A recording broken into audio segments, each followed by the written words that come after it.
Okay, so welcome back to the channel, everybody. So in this video, we're going to take a look at the brand new lineup from Ping in the iron category, and it's a G440. Great looking iron on first look of this, but we're obviously going to test it in detail in this particular video. We're going to run you through all the technology and maybe see if this is an iron that you might put on your radar to go out and try for 2025. So the G lineup from Ping in historically has been their game improvement iron, their forgiving iron. So if you're looking for forgiveness, ease of use, maybe some power packed in there as well, then this is a great iron potentially for you to go and look at. First instincts with the G440, maybe in history Ping maybe haven't made the most attractive looking irons, but I would say in this 440 this looks pretty sleek, pretty modern, quite premium is probably a good word to sort of describe this iron in terms of how they finished the head off. A little bit of that polished chrome at the back of the head there now.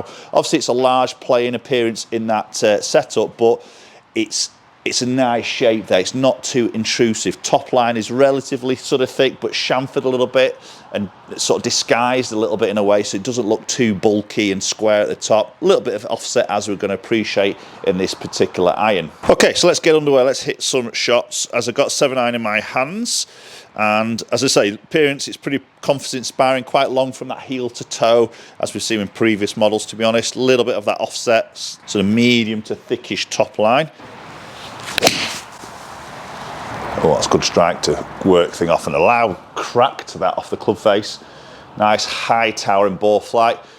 Probably going to expect some good height on this, some good land angle, which is going to be stopping power. So you see 49 degrees in land angle. That's a great number to sort of hit on, which is going to allow you to get a bit of control when it comes into land. So let's just compare the looks against the previous model, the G430. So you can, for me, it's a more of a premium looking golf club. Obviously the 430, we see that very deep sort of cavity opened up there. The 440 now is filled with this new updated Pure Flex badge, which just sort of fills that back a little bit. Having said that, there still is a little bit of a groove into a cavity. So if you're a bit finicky with grooves and cavities and dirt and debris getting in there, then this might not sort of suit you, to be honest. But initially for me, great looking iron at the back, you know, that polished chrome section there just gives that a little bit more of that premium look. And then just comparing them in that playing position between the 430 and the 440, again, just more of that satiny sort of finish to it, a little bit more of that slight polish. It's not high chrome, but a little bit more of a polished look. Again, gives it a little bit more of that premium look.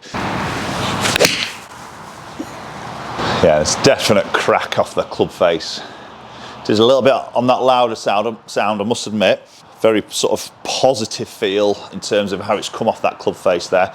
And to be honest there, quite a refreshing spin number there for a strong lofted 7 iron, as the loft is 29 degrees for this 7 iron. Now, as Ping have done in the past, they have a retro spec and also a power spec. So you can go stronger, but it can also go weaker. So quite a nice little option there for golfers if they want to create a little bit more launch, a bit more height, maybe a little bit more spin.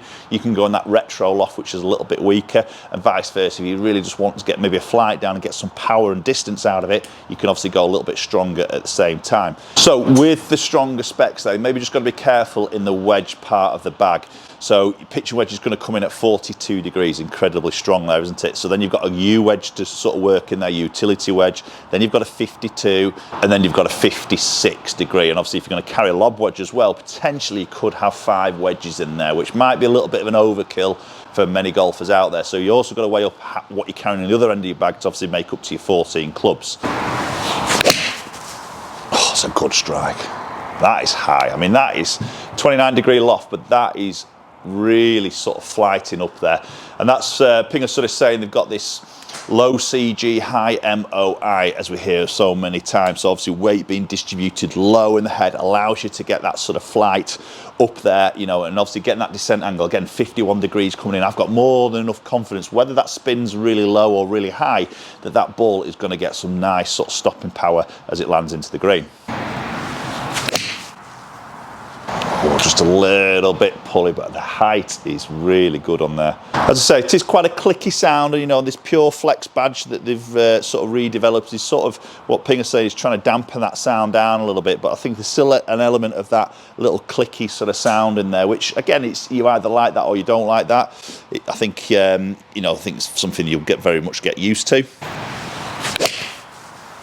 Oh, right, didn't quite get that. That was a little bit low in the face.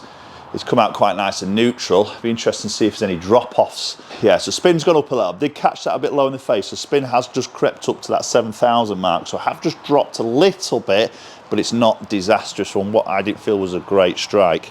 Now, Ping have done something in the longer irons, which I think is quite a smart move. So from my experience with a lot of, you know, sort of mid to high handicap golfers who typically would go into this 440 iron, is the longer irons, especially as these lofts have gone stronger over the years, the gapping just gets so bunched up, purely because maybe that type of golf isn't as consistent enough in terms of getting the strike with enough speed to get the ball flighted to create that equal gapping that you would see in your shorter iron. So what Ping have done in the 4, 5 and 6 iron is they made the shaft length 1/8 of an inch longer, just to create a little bit more speed, a little bit more launch in those longer irons to help to create a more consistent gapping, which I think is quite a smart move there from Ping. It's not a huge amount of length in there that becomes probably uncontrollable, but just gives them a chance to give that little bit of gapping in those longer irons.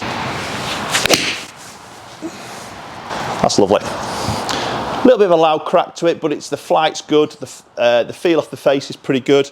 I think the look is definitely an upgrade from the last sort of version. A bit more of a premium look, especially in that bag as you sort of sit in there. You know, that chrome finish looks very sort of classy. And what Ping have also done in the sand iron, the 56 degrees, is modelled that head shape around the Ping Zing sand iron, which is obviously very famous from Ping many years and still is a part of their lineup in their wedges, and they've sort of shaped that a little bit around that shaping of the Zing sand iron. And of course we've also got the HL versions of these for the higher launch, so for the golfer who maybe needs a little bit of help and launching that golf ball, the HLs will do a great job of that. That's really nice. Really quite enjoyed hitting that for an iron that maybe I wouldn't sort of particularly put into the bag, but I think for that golfer who wants that sort of forgiveness, that little bit of power, something that's a nice looking golf club, I think that Ping again is ticking a lot of the boxes. Let's just go and check a few numbers out on that G440 iron. Club head speed around that sort of 90 mile an hour mark, which is typically where I'm at. Good ball speed as we expect from that stronger loft, about 125. Launch again is a sort of area that I expect to sort of see that 7 iron around that 18 mark. And spin's quite a refreshing number there for me. You know, those stronger lofts, sometimes you see those really low spin numbers and they come out like absolute rockets. So quite refreshing that, you know, subject to strike, so we know that we'll just change that spin around a little bit more. That was that low strike that spun up at 7,000.